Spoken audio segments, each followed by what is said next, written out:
Siyanibingelela nonke balaleli egameni lenkosi yethu Jesu Kristu oyinkosi nomsindisi empilweni zethu. Unkanyiso Bright Zulu lokhulumayo, ngihamba nomfowethu umhlengi Zondi. Sizocela ukuvula ngomkhuleko kubo bonke abantu abalalele. Baba wethu osezulwini, mangcweliswe igama lakho Nkosi yethu Jesu Kristu. Umbuso wakho mawufike emhlabeni njengasezulwini. Usiphe namhlanje isinkwa sethu semihla ngemihla. Usiphe izwi lakho lihlale enhlizweni zethu kusazofundwa. Lisiqondise, lisilungise, lilungise umuntu ongaphakathi, lo oyobonana nawe ngelinye ilanga. Izwi lakho Baba liyisibani, alisiholele ekukhanyeni. Usipha amandla okuthethelela nabo bonke abasonayo. Siyinqobe imizwa yethu nezinhliziyo zethu kwimimoya esiholele ekufeni nasekumangaleleni, ngoba isitha siyabhonga emhlabeni. Sicinga labo singabagwinya nesingabamangalela kuwe wena Nkosi yethu Jesu Kristu. Kepha sicela usiphe amandla ezwi lakho ukumelana nemizwa yethu noSathane, simnqobe ngezwi. Sigxilile Nkosi ezimfundisweni zakho, kwimiyalelo yakho nezimiso zakho. Ngokuba umbuso ungowakho namandla nenkazimulo kuze kube phakade. Amen. Ngizocela kubo bonke abantu abalalele njengamanje ukuba usheshise uthathe iBhayibheli elikhona endlini.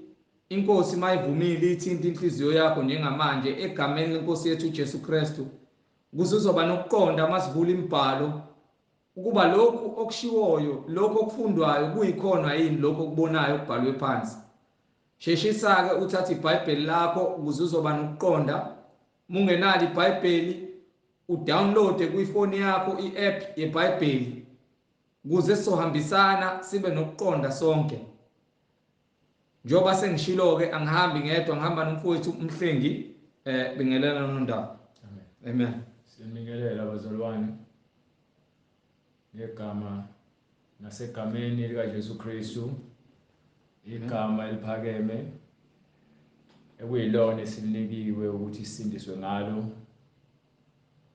Sithi ukuthula makube kunina nonke, umusa uNkulunkulu wehlele kubona bonke abantu, ngokuba umusa ungowakhe, amandla nobukhosi kuze kube phakade. Amen. Siloke sithulele ubufakazi ngalo iBhayibheli ukuthi uNkulunkulu munye akanamphelekezeli.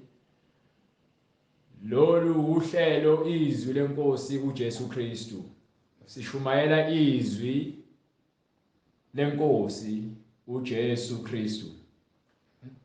Njengoba ngichaza ngithi alikho elinye igama esilinikiwe ngaphansi kwezulu ngaphandle kwegama likaJesu Kristu ekuyilona liletha ukusindiswa ukuze abantu beze ekukhanyeni, ukuba umusa kaNkulunkulu mningi wanele bonke abantu abazibonayo ukuthi bawufanele umusa noma bafanelwe umusa. Sibonga uNkulunkulu ngabaprofeti bakhe abathumela abangcwele ukuba basishiye nomqulu ukuthi sazi ngoNkulunkulu nezindlela zakhe, sazi ngoNkulunkulu nezimiso zakhe, sazi ngoNkulunkulu ngezahlulelo zakhe, sazi ngoNkulunkulu ngemiyalelo yakhe engcwele. Simbonge uJesu Kristu ngabapostoli bakhe abangcwele abathula ubufakazi emva kokuthi yena ebulethile ubufakazi wasebashiya nabo ubufakazi bukaMoya oyingcwele, abashumayela ivangeli kaKristu, bagcwalisa isivumelwano seTestamente elisha. Njengoba kukhona iNew Testament, iTestament elisha, isivumelwano leso esisha somusa enisiphiwe phi njengenduku ukuze nihlanjululwe ngokuba iningi labantu babhukuda ezonweni.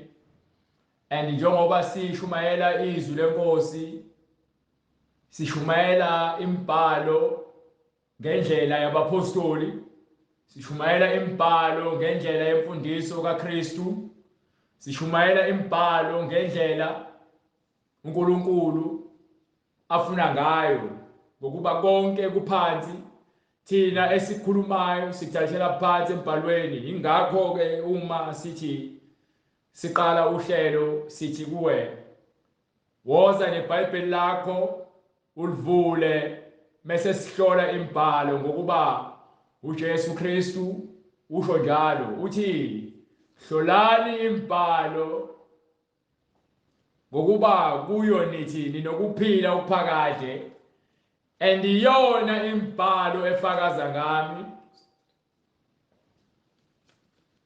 So simelwe ukuyihlola imibhalo. Umuntu onenkinga nentshumayelo yobungcwele ingokuba lo muntu uyazazi ukuthi uyisoni and uhleli esonweni akafuni ukuphuma. Ingakho abantu abaningi belwa nemfundiso yobungcwele. Lena imfundiso yeqiniso likaNkulunkulu ayijiki. Amen. Ungajika wena ngokuba phela isho njalo incwadi. Ungajika wena ushone ngaka left, uphinde ubuye ushone ngaka right, uphinde ubuye ushawe reverse, uphinde ubuye phambili.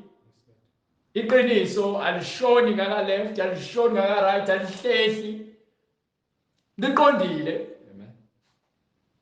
Indlela le yobungcwele, indlela yobungcwele. Labo abantu bayakholwa kodwa ke bebephikisana nemibhalo ingokuba bona bayizoni. So uJesu khona into ayishoyo ngokuba afuneke ecace okungokwakhe nokungesikho okwakhe kuyona incwadi kaLuka chapter 12 verse 49. Incwadi ngokukaLuka isahluko 12 verse 49. Hambe uqala kwincwadi kaMathewu chapter 5 verse 17 bese uya kwincwadi kaLuka chapter 12 verse 49. Incwadi ngokukaMathewu, Yes sir. isahluko 5 verse 17. Ningathi ngize ukuchitha umthetho. So uJesu uthi yena into ayizele la akazelanga uzochitha umthetho kaMose. uMose uNkulunkulu wamnika umthetho ngesikhathi ekhipha abantwana bakaIsrayeli eGibhithe ehlane. Lase liqala lisungulwa ibandla nesisekelo elihambi isisekelo sebandla lasehlane lelasungulwa khona uNkulunkulu. Kukhona izimiso uzithola kwincwadi kaLeviticus chapter 18 from verse 1. Izimiso zikaNkulunkulu zibekiwe zibhalwe phansi, mase kuzoba khona nemiyalelo khona futhi khona lapho kube khona izahlulelo. Izimiso yinto abantu abangcwele ekumele bayenze, baphile ngaphansi kwayo. Umyalelo izinto eziphoqelekile ukuthi uzigcine ukuze uhlale emngcweleni. Imiyalelo bathi ngesingisi ama-commandments. Mase kuzoba khona ke izahlulelo. Izahlulelo bathi judgment or law of judgment. Izahlulelo. Mase kuthi izimiso, statutes. Mase kuzoba statutes and decrees. Mase kuzoba khona ke umyalelo, which is the commandments of God. Lawo athi ungantshontshe, ungabulali, ungebi, ungaphindi, ungabi ufakazi wamanga, othanda umakhelwane wakho njengoba uzithanda wena. Izindaba wazisa uyihlo nonyoko ukuze izinsuku zakho zanje ezweni. Wothanda uNkulunkulu wakho ngenhliziyo yakho, ngomoya wakho, ngamandla akho. Imiyalelo kaNkulunkulu leyo. Izimiso ukuthi awukwazi ukulala nodadewenu, Yes, Lord. awukwazi ukulala nomfazi kamfowenu, Yes, Lord. awukwazi ukulala nendodakazi yakho, Yes, Lord. awukwazi ukulala nesilwane, awukwazi ukulala nendoda. Izimiso lezo. Indoda ayikwazi ukulala nenye indoda. YezikaNkulunkulu lezo zinto. Amen. Amen. Yezo lonto le. Amen. So umoya oyingcwele uyakhuluma uyasicacisela mase uyakutshela izahlulelo ngomthetho omdala ukuthi olale nesilwane kufuneka abulawe. Yes, Lord. Yes, Lord. So sekuyahlulelwa lapho Amen. Amen. ukuthi uma wena ubanjwe uphinga fanele ugcotshwe ngamatshe. Yes, Lord. Sekuyahlulelwa lapho. So mase kufika uJesu Kristu uthi ningathi ngizobulala umthetho ngizogcwalisa. Yes, Lord. Hallelujah, glory to God. Uma uzogcwalisa umthetho ngokuba ithi incwadi kaLeviticus lapha mevula funda chapter 1 ithi uMose seqala manje kubekwa umthetho ukuze abantu bebonile bahlakelwe. Futhi uMose uzosebenza noAaron namadodana akhe. Yes, Lord. Babebona ngabapriest. Yes, Lord. Amen. So uma ke uJesu Kristu eza njengoba umthetho wakhiwe ehlane kwesaphansi kwesisekelo sabangcwele ababekhona bekhishwe eGibhithe, lapho kwaqala khona ibandla labangcwele. Kodwa ke ilapho kwakumiswa khona uNkulunkulu ekhetha abantu bakhe ngokuba uNkulunkulu ungcwele kusukela seqaleni. Kodwa mzukwane kwakhiwa ibandla. uNkulunkulu lokho ekhuluma athi ke mina nguNkulunkulu wenu ngingcwele, mina nguNkulunkulu wenu ngingcwele. Yini ufuna ukucacisa ukuthi le bandla leli alisungulayo njengoba ekhethile isizwe saka-Israyeli ufuna sibe ngcwele. Yes, Lord. Amen. Yizindaba. Amen. So uJesu Kristu bese qhamuka ethi Ningathi ngize ukuchitha umthetho nabaprofeti. abaprofethi bonke kusukela kuMose kuze kufika Angizanga ukuchitha, ngize ukugcwalisa. kusukela kuMose kuze kuphuma kuJohane uMbhaphatisi, bonke abaprofethi Yes, Lord. ababekhuluma ngokuza kaKristu. Amen. So uthi yena uJesu Kristu kukho konke khona emthethweni akazanga ukuzochitha kodwa uzokugcwalisa. Yes, Lord. Uma into izogcwalisa kusho kufanele ipheleliswe Amen. ngokuba kukhona kusuka kushoda Yes, Lord. ukuze bonke kupheleliswe. Okunjengokuthi nje uJesu Kristu uNkulunkulu wathi kuMose abantwana bakaIsrayeli ukuze bagezwe izono zabo fanele uAaron njengoba kwakhiwe iTabernacle, fanele uAaron namadodana akhe bahlabe. Yes, Lord.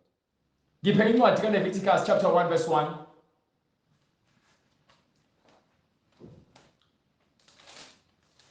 So ngaleso sikhathi uNkulunkulu ebanika lemiyalelo nezahlulelo kanye nezimiso wenzela ukuthi bazi umthetho. Ubanika umthetho izinto ekumele bazilandele ukuze bahlale emngcweleni noma kuthiwa khona bayaphuma emngcweleni. Amen. Ezindaba ngokuba ke uNkulunkulu ufuna ukwenza konke kusemandleni ukuthi ke ibandla lakhe lilandela imfundiso yakhe nomthetho wakhe ngeOld Testament.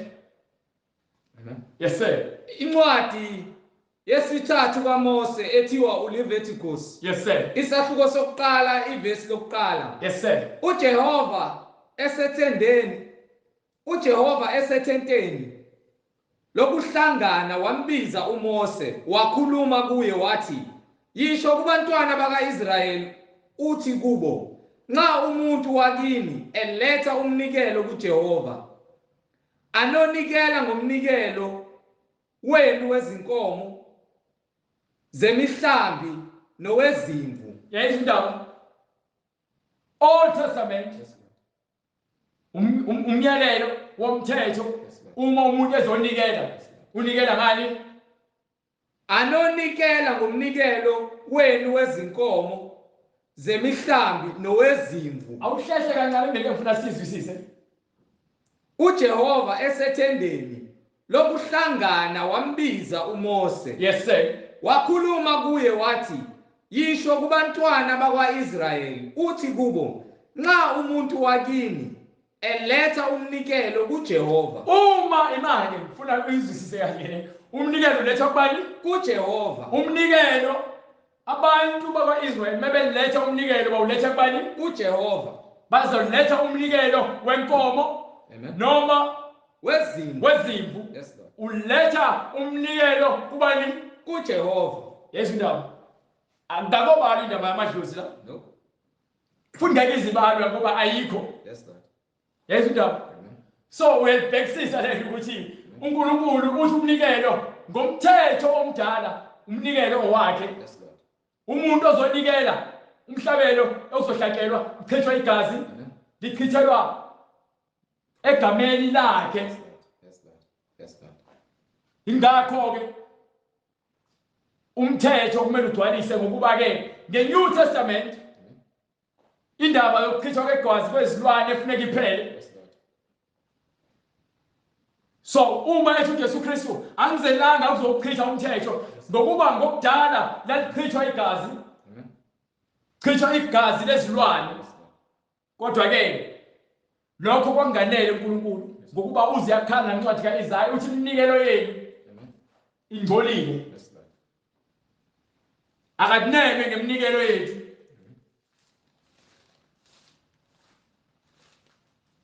So manje njengoba uJesu Kristu ezogcwalisa umthetho, indaba yesabatha uyayigcwalisa, yes Lord, indaba yokuchithwa kwegazi uyayigcwalisa ngokuba igazi lakhe lichithwayo kupheleliswe, Amen.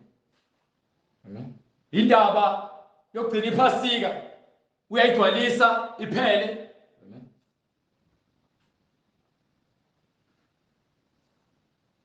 Zonke lezi zinto zigcwalisiwe Yes Lord, yes Lord, uJesu Kristu. Amen. Athi nizwile ukuthi uthi umthetho yisongeso, Yes Lord, kodwa manje lokho akusafanele kwenzeke. Umakhelwane wakhe kuhlange empama esihlathini mnike nesinye. yes Lord, Uma ekuthathe kusenkantolo mnike konke enisake endleleni ukuze uhlale uphelelwe icala. yes Lord, Amen. Ngokuba yini? Uletha umusa. Yes Lord, Amen. Ngesikhathi elapha abantu ngomgqibelo ngesabatha bethe abaFarisi wenza ongavunyelwe, athi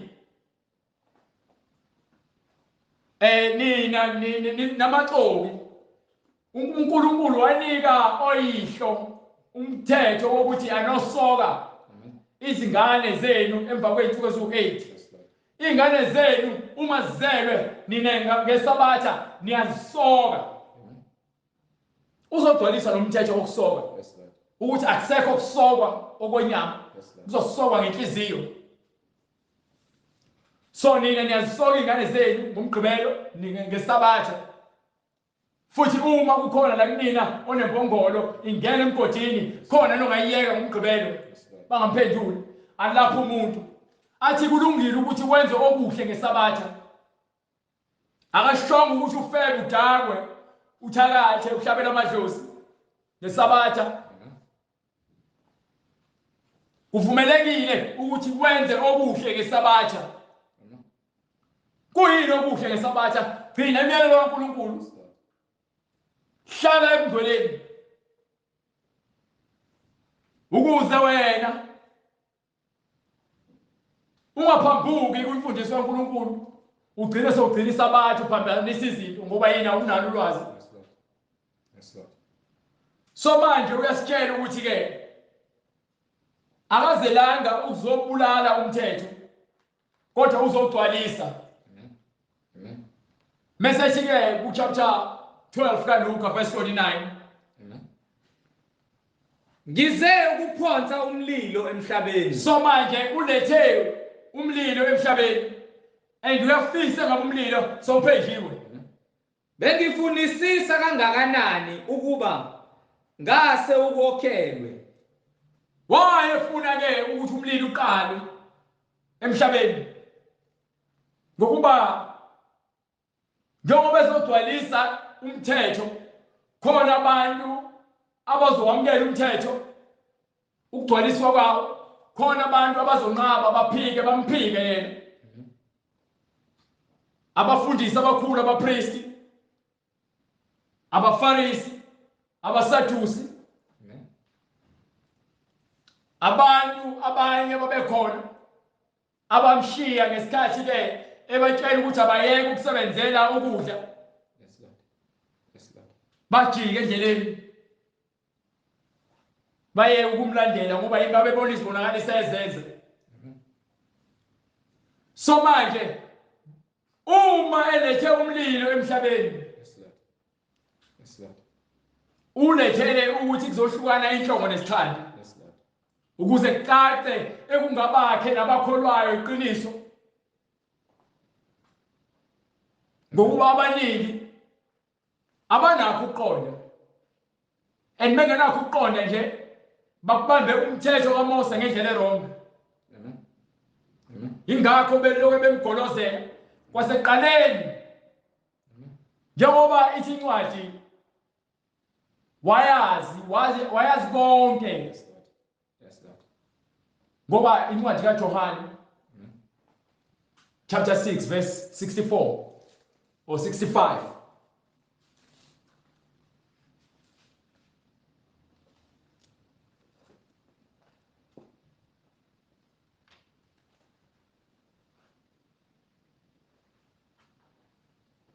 Incwadi ngokuka Johane isahluko 6 Yes, verse 64.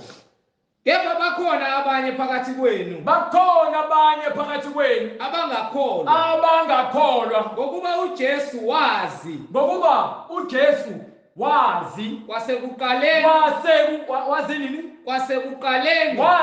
kwasekuqaleni ukuba bangobani yayizwa loo nto leyo abangakholwa nokuba ngubani oza kumkhaphela wazini uJesu Kristu kwasekuqaleni inkingi leyo ingakho ke sithi uJesu Kristu akukho lekuthiwa khona wahamba wofunda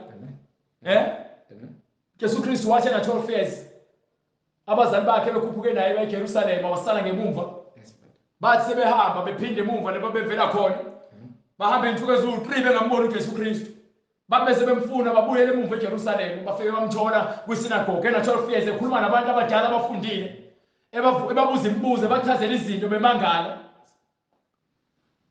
uJesu Kristu wazi konke kwaseqaleni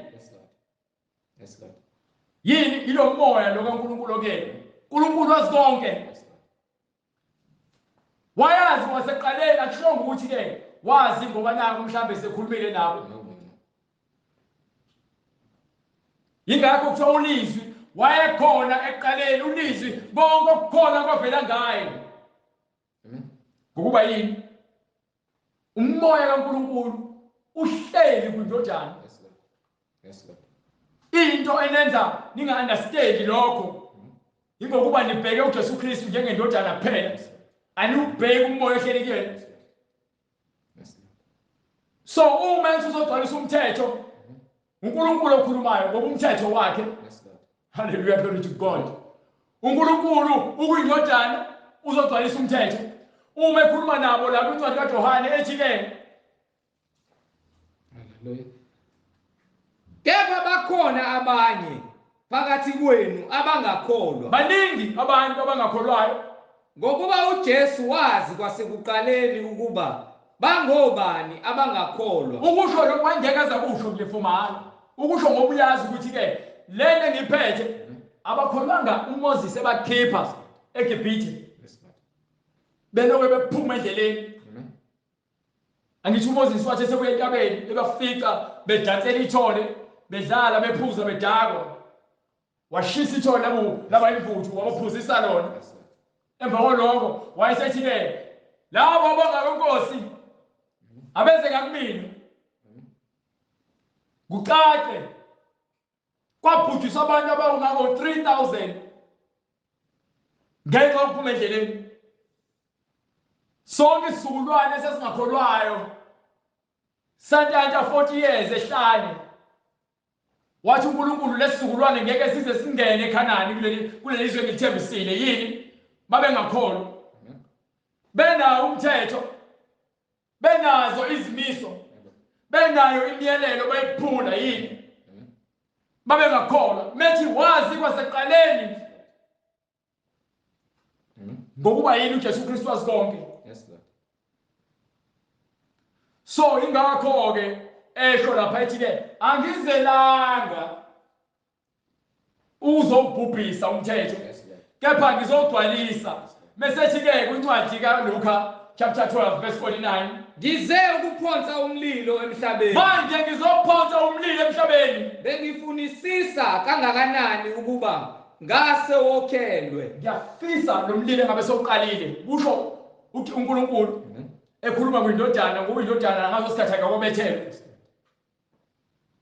So uma esho njalo uNkulunkulu uyazi ukuthi ikhona kumele kwenzeke qali before kufike isikhathi sokuthi ke umlilo uqale ubaswe. Ngokuba ingakho futhi kwincwadi kaJohane chapter 12 verse 47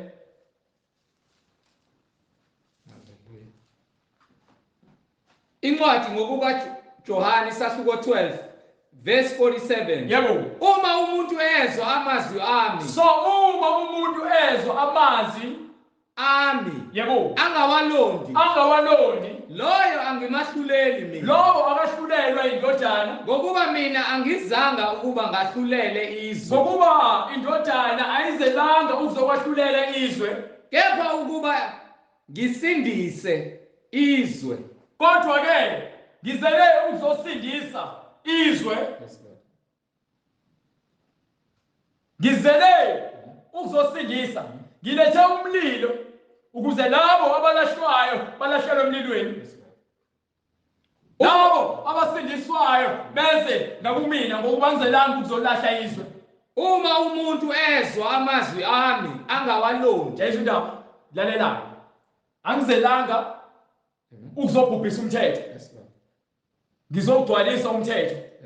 Mase iqhubeka ithini ngale kuncwadi yaMatthew before size la uma engazange ukuzobhubhisa umthetho chapter 5 Incwadi ngokuka Matthew isahluko 5 verse 17. yes sir Ningathi ngize ukuchitha umthetho nabaprofeti. yes sir Akizanga ukuchitha, ngize ukugcwalisa. ngizogcwalisa. Yes Lord. Ngize ukugcwalisa. Ngokuba ngiqinisile ngithi kini. Lalelayo uthi yena uqinisile. Yes Lord. Uthi kuthina uthini kuthina kuze kudlule izulu nomhlaba. yini ezodlula Izulu nomhlaba. yini ezodlula Izulu nomhlaba. fanele kwenzakaleni Akusoze kwadlula kamana linye nasicashana sinye somthetho. konke okusegameni lomthetho fanele kwenzeke ngaphambi kokuthi kudlule ini izulu nomhlaba Kuze kufezeke konke. ukuze kufezeke konke. Ingakho ke ethi uzogcwalisa ngokuba ke into ezogcwaliswa khona ukhodayo ukuze kupheleliswe. Uzogcwalisa uKristu uzogcwalisa umthetho ofike nabaprofeti osemthethweni okubhalwe phansi konke kufanele kwenzeke ngaphambi kokuthi umhlaba udlule. Ingakho ke nje angizelanga ukuzobhubhisa umthetho kodwa ngizogcwalisa. Ngilethe umusa lo musa engulethile ukuthi abantu bazibone ubunqunu babo bese bezibonile ubunqunu babo bese bayaphenduka ezonweni zabo ngokuba ngilethe ivangeli lokuphenduka. Ingakho ke umprofeti uJohane umbhaphatisi mefika uthi ke phendukani ngokuba umbuso wezulu usondele. Uthi mina nginibhaphathisa ngamanzi kube ukuphenduka kodwa lo ozemva kuhamba la yena inkathulo zakhe engenawo amandla okuzixaxa. Yena uzangibhaphathisa ngomlilo, angibhaphathise ngamanzi, angibhaphathise ngomoya oyingcwele. Yezwa indaba. So konke lokho kwenzeka uJesu Kristu esakhuluma ngomlomo bese kuyenzeka ngesikhathi kwenzeka kugcwalisa isiprofethi, kugcwalisa umthetho obhalwe phansi. Incwadi ngokuka Johane isahluko sokuqala. Yes sir. verse 32. uJohane wafakaza wathi, ngibonile umoya ehla ezulwini njengejuba. Umoya wehla ezulwini njengejuba. Wahlala phezu kwakhe. Wase uhlala phezu kwakhe. Nami bengingamazi. Naye uthi ubengamazi. Kodwa owangithuma, kepha yena othunyiwe ukubhaphathisa ngamanzi, wathi kimi. Lalela. uJohane akamazi uJesu Kristu ngokwenyama. Kodwa ke uzoqala uzombona ngoba sezombhaphathisa. Ngokuba lo moya othuma uJohane umoya lowo okuyindodana. Lowo oyakubona umoya ehlala phezu kwakhe. So umoya wehlela phezu kwakhe nguyena obhaphathisa ngomoya ongcwele. Uyena obhaphathisayo ngomoya ongcwele. Mina ngimbonile. Yena umbonile. Ngifakaza ukuthi lo uyindodana kaNkulunkulu. Sethi ke lo uyindodana kaNkulunkulu. Khona ngoJesu Kristu. So ingakho uJesu Kristu ngale ethi ke uma umuntu ezwa amazwi wami angawalondi angimahluleli mina. Kodwa izwi engilikhulumayo noma engalikhulumayo elizawahlulela ekugcineni. So manje ngoba umoya wehlela kuyena ngithi wase eshumayela ivangeli walapha abantu wenza izibonakaliso. Emva kwaloko base bemakhela uzunge uJuda Iscariot wathola ithuba wahamba waya abaFarisi nabapriests abakhulu wayomdayisa ukuthi ke bangamnikani uma ngase ke abadayisele benzele indlela ukuthi bamthole. Konke lokho kugcwalisa isiprofeto ngokuba incwadi kumahubo ithi lowo engidla naye isinkwa umphakamisela izithende. Bese ithena incwadi ke kungani abantu belwa nogcotshiweyo wakho. Ezindaba. So ngesikhathi ke uJesu Kristu sebemthathile bambamba bambophela esiphambanweni bambethela. Kwincwadi kaMathewu chapter 27 verse 50.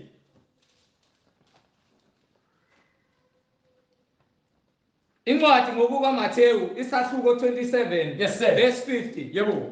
uJesu wabuye wamemeza ngezwi elikhulu. uJesu wabuye wamemeza ngezwi elikhulu. Wafa. Indodana yasimemeza ngezwi elikhulu. Yase ifa. Inyama ifele esiphambanweni. Bheka ke isiheqo sethempeli sadabuka kabili. Lesiheqo sethempeli, lethempeli elanomfanekiso. Lesikhathi sikaMose. Ithempeli lakhiwe ngezandla lanomfanekiso wethempeli elikezulwini. Ngokuba uMose wakha ithempeli ngesibonakaliso sasezulwini. So sekuvuleka phakathi kusukela phezulu kuya phansi isiheqo siyavuleka ukuze manje nathi sithole umusa usesivulela indlela yokusindiswa. Umhlaba wazamazama. Kwase kuzamazama umhlaba. Amadwala aqhekeka. Kwavuleka amadwala. Amathuna avuleka. Lalela-ke kubambe lapho ngesikhathi kuzamazama umhlaba angithi kuqhekeka amadwala bese kuvuleka amathuna. Sifuna ukwazi ukuthi ke kwenziwa yini ukuthi uJesu Kristu makufa yena kuvuleke amadwala bese ngesikhathi kuvuleka amadwala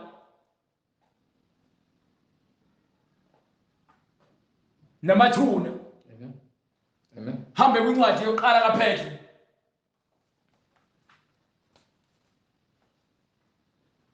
Sifuna ukuzwa ukuthi kwenziwa yini kwenzeke lokho. Hallelujah. Incwadi yokuqala kaPetru. Hallelujah. Sahluko sesithathu. Sahluko sesithathu verse 18. Verse 18. Yes sir. Ngokuba naye uKristu. Ngokuba naye uKristu wahlupheka ngesikhathi uKristu eshawa. Amen. Bemgcona bemthatha bembethela esiphambanweni evuza igazi lichitheka Yes, Lord. Yes, Lord. uyahlupheka Yes, Lord. akenzanga lutho all wrong Nope. uzele emhlabeni ukuzotshela abantu iqiniso Yes, Lord. azothula ubufakazi Amen. Amen. azathi mesembuza uPilate athi wena uyinkosi yamaJuda na Amen. hallelujah praise God athi Jesu Kristu kusho wena athi ngalesizathu ngikhona Amen.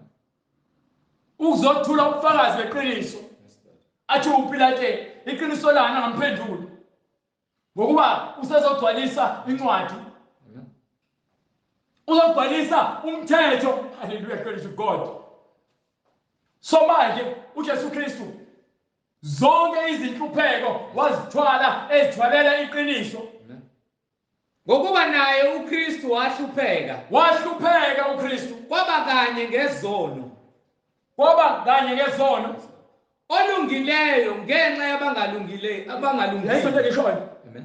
umuntu ongenacala uzofela abantu abanecala umuntu ongenacala ufela ukulungiswa ukuthi ke ufuna abantu balungiswe babuyiselwe ekulungeni ubanika umusa Ukuba asiyise kuNkulunkulu. ukuze asise kuphi kuNkulunkulu. lezo ndaba iBhayibheli ungitshela ukuthi wena iBhayibheli liyaziphikisa yini ingokuba wena awambulelwe engambulelweni kwakho wena iBhayibheli ulifunda ngendlela ofuna ukuthi lenze lento oyifunayo ingakho abaningi benu belwa ngeBhayibheli ingakho abaningi benu bengalifuni iBhayibheli ngoba bafuna ukuhlala ezonweni babethela uKristu Ebulawa enyameni. wabulawa kuphi Ebulawa enyameni. so lalelake ngikutshele mina uJesu Kristu ithi incwadi kuMathewu chapter 50 wamemeza kakhulu Amen. waseyafa Amen.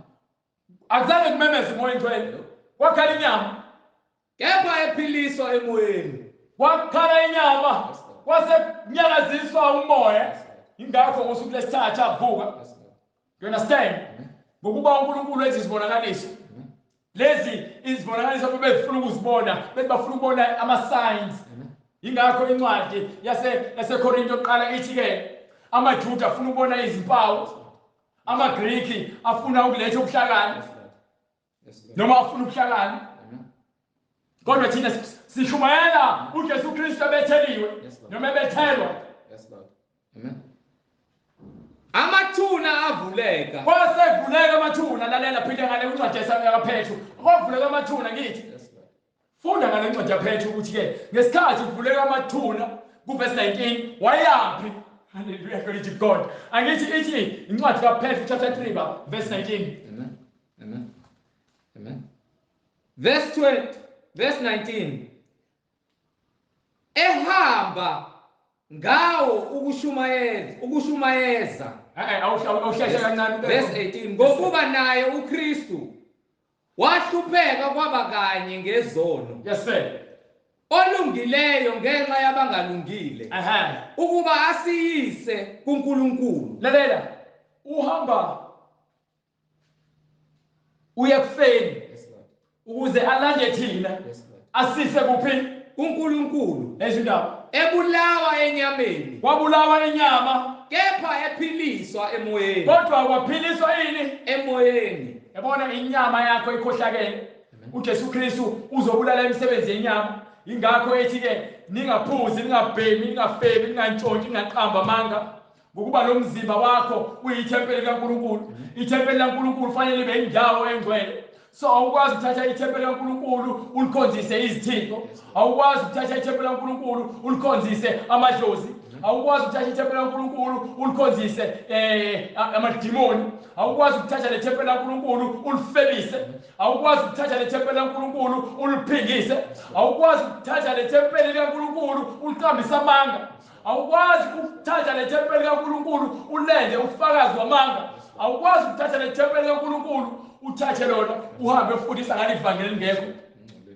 ungcolise ezindaba ephiliswa emoyeni waphiliswa emoyeni ehamba ngawo ukushumayeza omoya wahamba njengoba kuvuleka amathuna ithi incwadi ngale kwavuleka amathuna kwaqhakeka amadala kwavuleka amathuna wayesehamba wayaphi ehamba ngawo ukushumayeza omoya abasekuboshweni abantu ababoshiwe yilaba abasemgodini amen wahamba ubashumayeza amen abakade bengalaleli abangazange balalele kwaseqaleni kusukela ngesikhathi sikaNoah qhubeka lapho ukubekezela kukaNkulunkulu kubalindele ezinsukwini zikaNoah so ngesikhathi uNkulunkulu ebona uNoah njengendoda elungile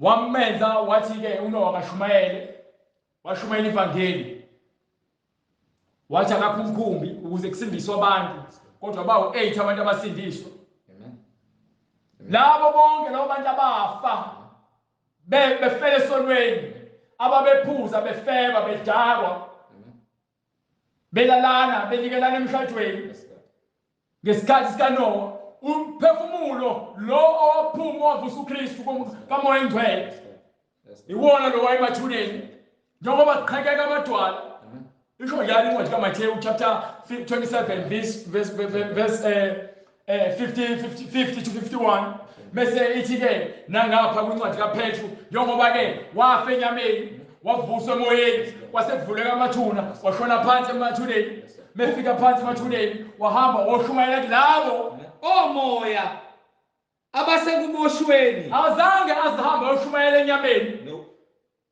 uma sishumayela kanina sishumayela imoya ekunina asishumayezi inyama no umoya okuwena iwona omele ulungiswe kuba lo moya mongalungile ithi uJesu Kristu wahamba washumayeza imoya yes lord amen uma kukhishwa amadimoni akukhishwa inyama kukhishwa imoya emibi abakade bengalaleli abantu abangafuni ukulalela imoya engalaleli imoya enkani imoya kaSathane amadimoni imoya kaSathane emibi yenkani lapho kubekezela kukaNkulunkulu kubalindele lapho ubekezela uNkulunkulu kuthiwa akakhohlwa ukuthi nje unengalenge unomusa njengoba iSijesu Kristu ke umhlaba nezulu kuzodlula nencwadi kaPetru isho the same thing ithi ningathi uNkulunkulu ukhohliwe njengoba abanye bezijesu ukhohliwe ingokuba inhloso yakhe ukusindisa abantu ngoba afuna ukubona abantu bayibhujisweni kodwa ke usuku lulunye lifana neminyaka eyinkulungwane iminyaka eyinkulungwane ifana nosuku lulunye loNkulunkulu kusho ukuthi yonke into ihamba ngepattern fanele kugcwaliswe umthetho nawo wonke amagama aphakathi eBhayibhelini ukuze umhlaba ubhubhe so ngesikhathi kuvuleka amathuna uJesu Kristu eya phansi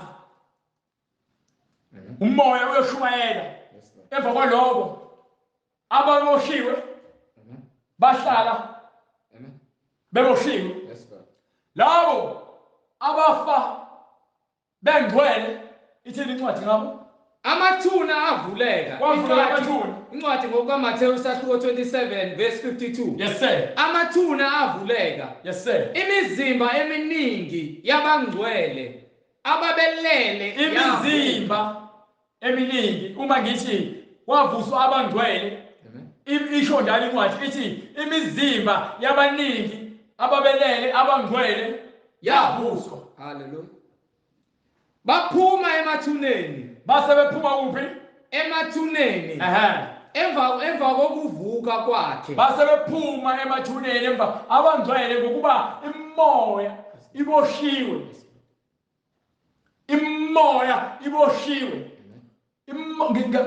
ngayifunda futhi incwadi kaMshumayeli chapter 3 verse 21 ukuthi umphefumulo ubani owaziyo ukuthi umphefumulo womuntu uyaphezulu kodwa wesilwane ushona phansi kodwa umuntu ongazange ahambe ngendlela kaNkulunkulu uzohlala phansi nemphefumulo yezilwane ngokuba ke yilapho khona belonga khona ngokuba akayazi indlela ezulwini so uNkulunkulu uJesu Kristu uma eshumayela emathuneni ushumayela bonke abantu nalabo abakumele bathole ubufakazi ukuthi ivangeli lifikile kubona ngokuba balinqaba the same vangeli ashumayela uNoah ile vangeli elishumayela uKristu. Uyakonfirma nakubona ukuthi nina nihleli la ngokuthanda kwenu anifunanga ukulalela. Kwase ukuthi laba abangcwele abalala bavuka nayo uKristu. Yes, Lord. Bamlandela bayongena emzini omngcwele. Amen. Abangcwele bamlandela bayongena emzini omngcwele. Yes, Lord. Hallelujah. Yazi indaba. Hallelujah. So manje ngesikhathi ezogcwalisa umthetho eBethel bese buya lapho uhamba aye kubafundi bakhe kwincwadi kaMathewu chapter 28 verse 18 asibonakalise kubona. Yes, Lord. Athini? uJesu wasondela wakhuluma kubo wathi, uJesu wayesekhuluma kubona wakhuluma nabo wathini? ngiphiwe amandla onke ezulwini nasemhlabeni. Uphiwe ini? Amandla onke. Amandla onke uwanikiwe. uJesu Kristu amandla wakhe wonke, methe wonke akushongo ukuthi ke khona amandla engwanikiwe amanye ngwanikanga. Uthi ngiphiwe amandla onke. Yes, Lord. Amen. Nginikiwe amandla onke. Mesithi ke incwadi kaLuka mesebuya 24 verse 47. Luka 24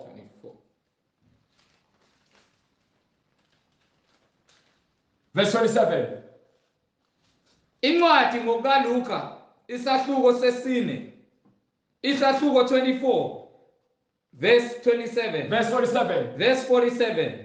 Incwadi ngokaLuka isahluko 24 verse 47.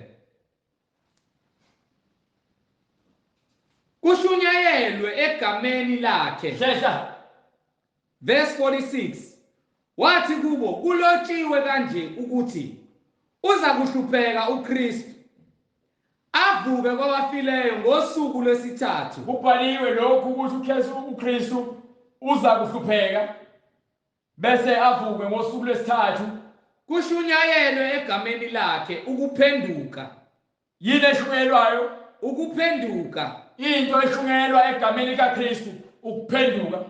Kube ngukuthethelelwa kwezono. Ukuze sithethelelwe izono fanele siphenduke ezonweni. Ezizweni zonke. Kuzona zonke izizwe.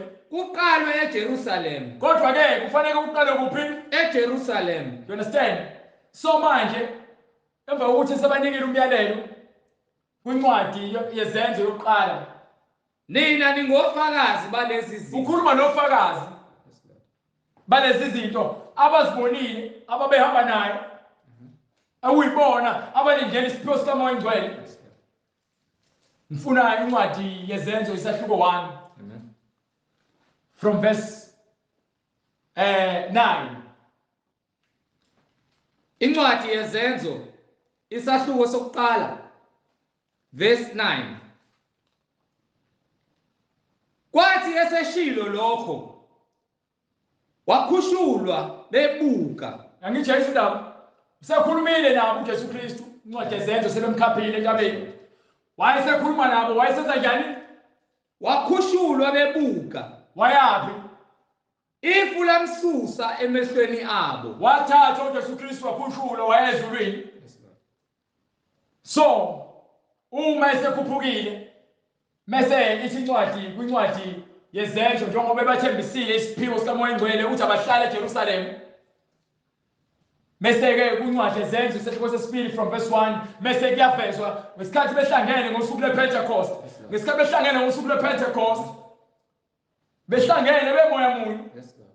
Kwase kuqhamuka isimo somoya wehla ezulwini njengesimo somlilo. Wehlala kubona bonke ababekhona endlini. Baqala bakhuluma ngezilimi njengoba umoya ubanika ukuphimisela. So ngesikhathi bekhuluma ngesimo sikamoya kuza nesithembiso ayekhulume ngaso kwincwadi kaJohane. Hambe kwincwadi kaJohane chapter 16. Gijima. Hallelujah.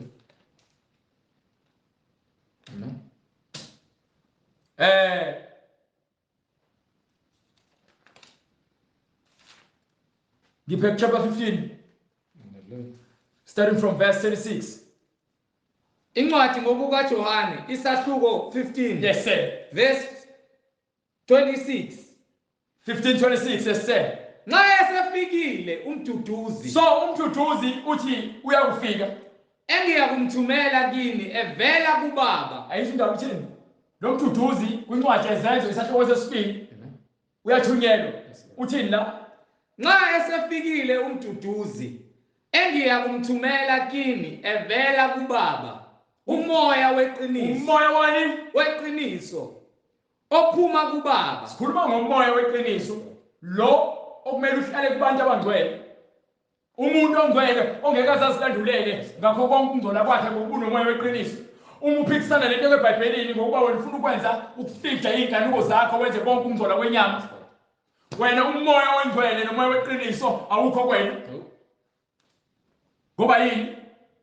Ufuna ukubamba uyeka. Nguyena oyekufakaza ngami. Umoya weqiniso ufakazela bani? Kristu Jesu. Nguyena ngaye.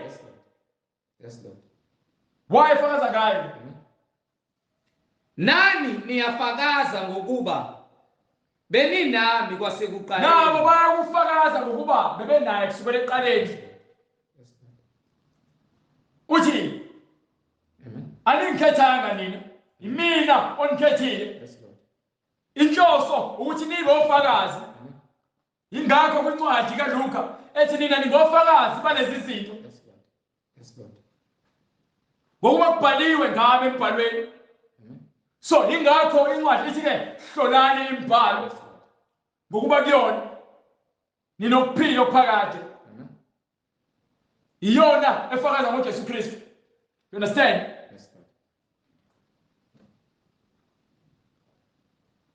Iyona efakaza ngoJesu Kristu imbhalo. Kwathi sekufike usuku lwePentecosta, bonke babebuthene ndawonye ngokungazelele. Kwavela ezulwini inhlokomo kwangathi eyokuvunguza komoya onamandla, yona yagcwalisa indlu yonke ababehlezi kuye. Kwase kubonakala kubo izilimi ezahlukeneyo kungathi ezomlilo, zahlala phezu kwalowo nalowo kubo. Baso begcwala bonke umoya ongcwele, baqala ukukhuluma ngezinye izilimi njengalokho umoya wabapha ukuphimisela. Uthi umbhalo bathola isiphiwo sikamoya ongcwele njengokuba ekhuluma kwincwadi kaJohane chapter 15 verse 26 ukuthi umoya weqiniso uyakuthunyelwa. Uyafika umoya weqiniso mase athi kwincwadi yesambulo chapter 1 verse 3. Yes Lord. Incwadi isambulo sikaJohane isahluko sokuqala ivesi lesithathu. Yes sir. Ubusisiwe ofundayo nabo. Ubusisiwe ofundayo nabo abawezwayo amazwi. Nalabo abezwa lamazwi alesi siprofeto. Lesprofeto lesi. Ubusisiwe umuntu ozwayo olalelayo nozwayo. Nabo abawezwayo amazwi alesi siprofeto bagcine okulotshiwe kuso. Ubusisiwe umuntu ofundayo. Amen. Aphinde ezwe lamazwi alesiprofeto. Bagcine okulotshiwe kuso. Ukuze bagcine okulotshiwe kuso lesiprofeto kufuneka usizwe, kufuneka usifunde, kufuneka usigcine, usenze. Ngokuba isikhathi siseduze. Ngokuba isikhathi sinini? Siseduze. Isikhathi sisondele. Mesikhathi sisondele besithi verse 7. Hallelujah. Bhekani uyeza namafu uyithi incwadi yezenzo isahluko 1 verse 7 verse 9. Kwathi eqeda ukukhuluma nomazwi wakhushulwa ngefu. Ithini incwadi manje? Bhekani uyeza namafu. Bhekani uyeza namafu. Namehlo onke. Nawo wonke amehlo ayakumbona. Azokumbona. Nabo abamgwazayo. Eceleni. Nezizwe nazo zonke izizwe zomhlaba abe ziyakulila ngaye. Glory to God. Yebo, amen. Zonke izizwe Amen. ziyakulila ngaye. Bese ithi verse 18. Hallelujah.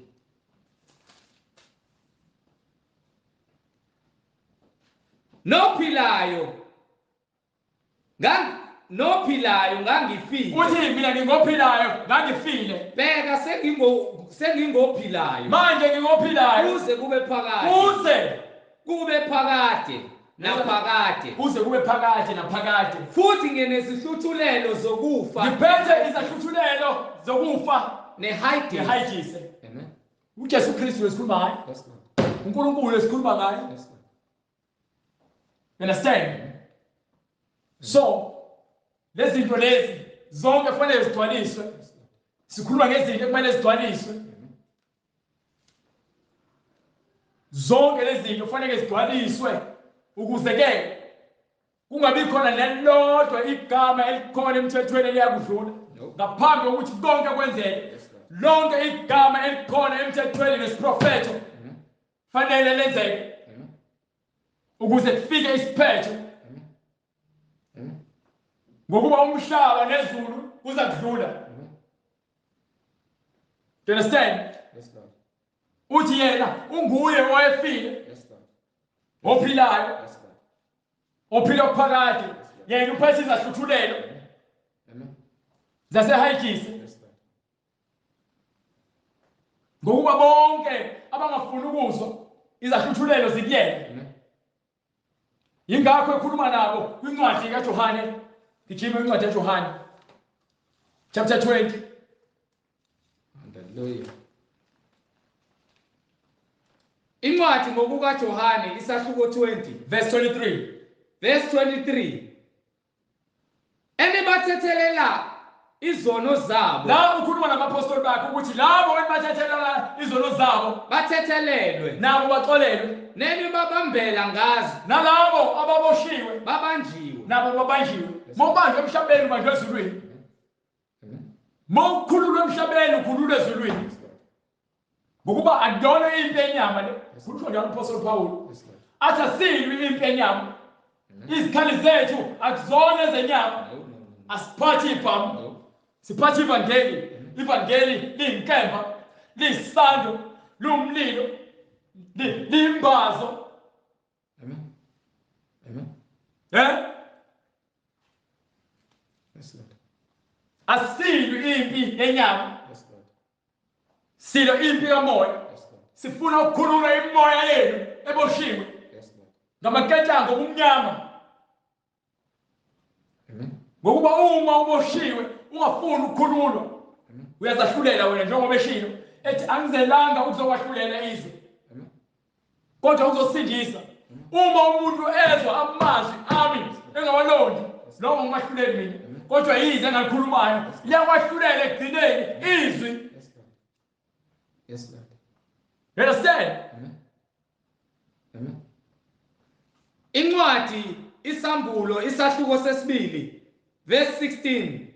Ngakho ke phendukani Manje ke phendukani uma kungenjalo ngiyeza kuwe masinyane. ngiza kuphi Ngiyeza kuwe masinyane. uma ungaphenduki uma ungafuni ukuphenduka Ngiyeza kuwe masinyane. sizofika njengesele.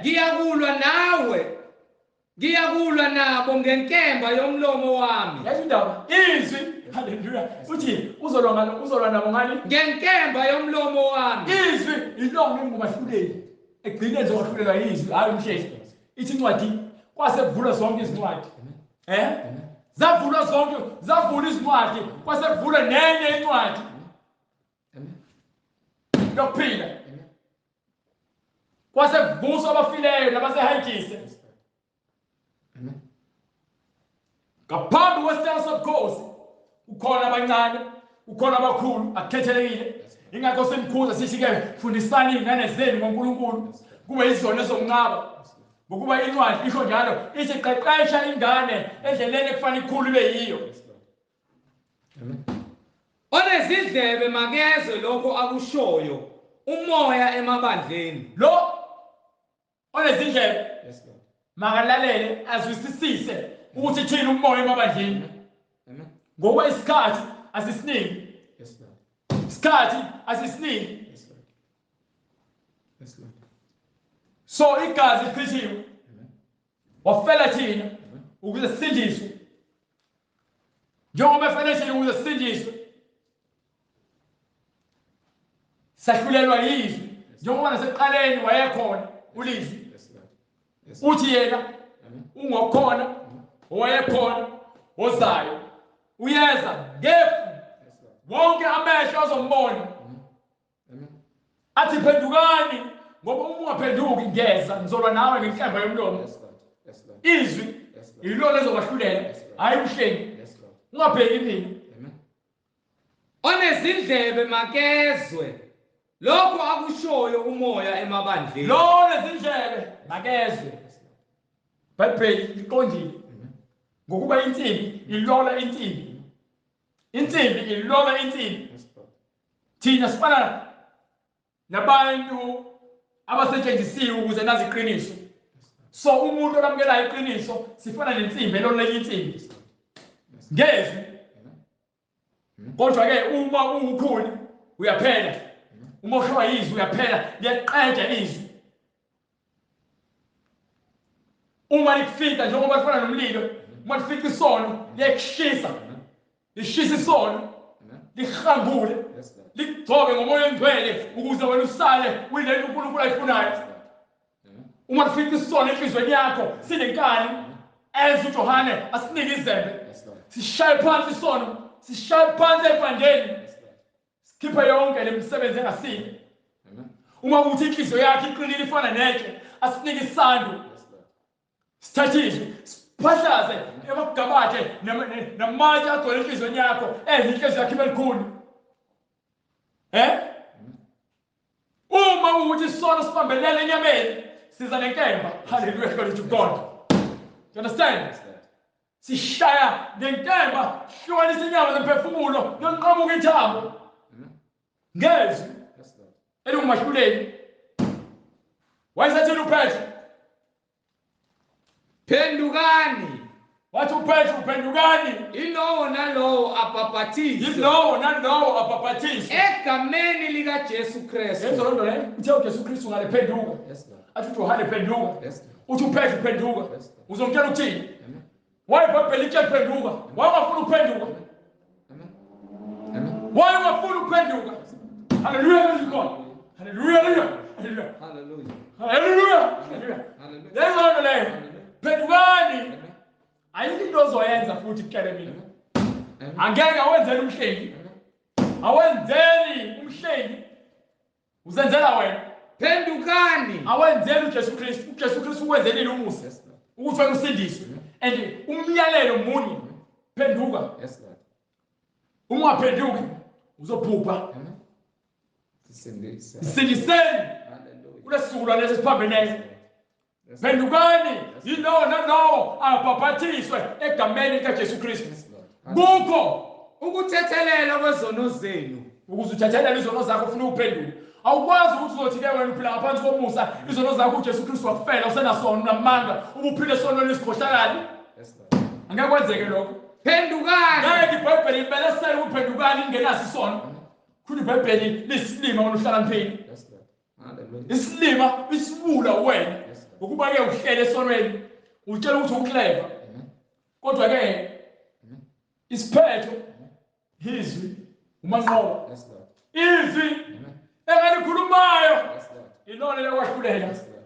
lithi lithi awukwazi ukuthi uzothi usindisiwe noma uKristu kodwa wena umngani nezwe wenza zonke izinto uhamba amaphathi namaclub ulala ungashadile ufuna ukuba celebrity ufuna ukuthandwa abantu bakhonze wena ngaphezulu kaNkulunkulu Yes, Lord. thatha ithempeli laNkulunkulu ugaxa amakhezi amagolide emzimbeni uzenze ubhuti madlisa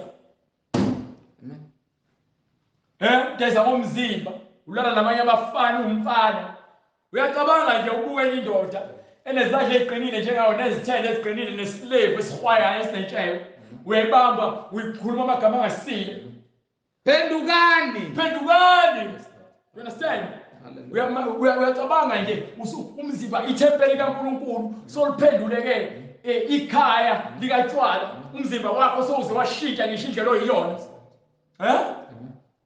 ithi incwadi phenduka Amen. Amen. phenduka Amen. ngokuba uma ungaphenduki ngeza masinyane Yes, Lord. ngizolo nawe ngenkemba yomlomo izwi Izwi. Amen. haleluya ngizwa Alone, alone. haleluya haleluya haleluya Hallelujah. You understand? Amen. Phendukani. Ukuba lesithembiso ngeseni. Yes, Lord. Nesabantwana benu. Sabantwana benu, sababonke. Bonke abakude. Abakude. Bonke inkosi uNkulunkulu wethu uyakubabiza. uNkulunkulu uyamemeza. Yes, Lord. Usho njalo futhi naku Isaya athi memeza. Athi ngithini athi batshela ukuthi inyama lutshani iza kubuna. Yes, Lord. Hallelujah, glory to God.